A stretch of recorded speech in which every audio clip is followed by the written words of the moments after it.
The large piece of foam rubber that you got will be what you will use as your surface to do your felting on, so that you don't stab yourself or stab the needle into the table and break the needle.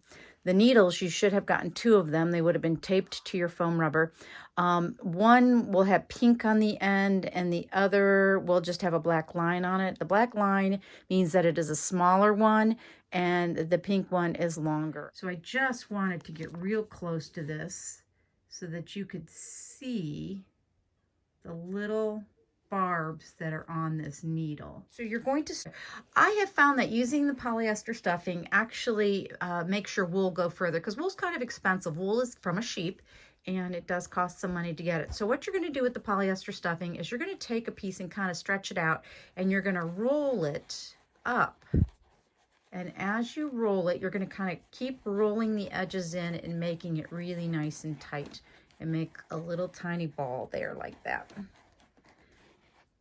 And I'll go in a little closer so you can see what I'm doing here. All right. So once you've gotten that rolled, and you want to start fairly small, you're going to take your needle, and this is where you have to be careful. You've got to hold your fingers out of the way so that you don't stab yourself, because this thing hurts. So I highly recommend that you clean the needle off with rubbing alcohol to start, so that it's nice and clean before you stab yourself, because you probably will stab yourself. You need to make sure that you go straight up and down. Don't ever try to turn it or bend it while you're actually needling the surface. Otherwise, you will find that it breaks. And I've only given everybody 2, so you're kind of out of luck if yours breaks. And I don't want to see that happen right off the bat. And by the way, these are kind of expensive too, so if you try to go replace them, it'll be too expensive.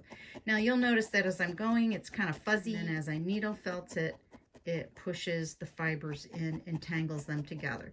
So those little barbs on the needle are grabbing the fibers and tangling them as it goes in and out.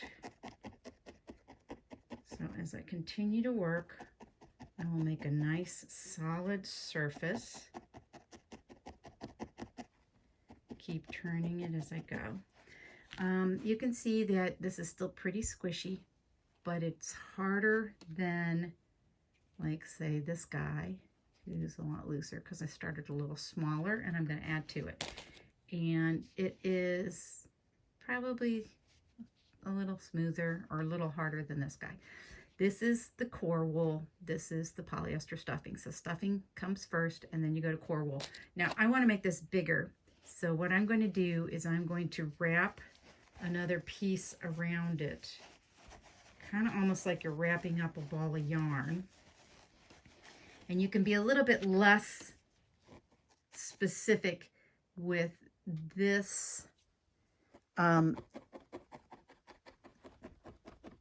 stuffing, because it's it doesn't really have a direction to it. Now most wool, when you're using it, has a distinct, well, they're separate fibers, and they are usually, like, I will be giving them to you. The colors that I'm going to give to you are what is already called roving. They've all been combed in the same direction. So in order for the wool to actually adhere to itself and to start felting, it needs to be able to be tangled. And if you keep it all going the same direction, it doesn't tangle very well. Think of your own hair. When you wash your hair in the shower, you kind of scrub it all up, you get it real clean, you get your fingers in there, you're agitating it, you're moving it around, and you get tangles and knots in it. It's the same sort of system here. So as I'm working, I'm going to continue to pounce on that and get it to where it's nice and filled in, firmer. And you can see that I can just kind of hold it off to the side. As I'm pouncing on this or doing my needle stabbing, I'm not going all the way through. I don't like to go through and into the foam rubber, because what that does is it starts to felt it to the foam rubber. And keep making my little stabs there, and it gets it nice and firm, and I will get a nice space. Once you're done doing this practice piece, what I want you to do is to take a short video, and I'm talking 10 seconds, of you holding it and squishing it. I want to see how much it squishes. I want to see that you've gotten a nice firm, solid ball when you're done. All right, so that's stage one. You'll make your core. And you can see here that I've got two pieces, although I will felt this, make it a little firmer, but this could be a head and this could be the body. And what I will do in these subsequent videos is show you how to do the different pieces and parts and attach like a head to a body or put a leg onto a body as well. And then you will have to adapt.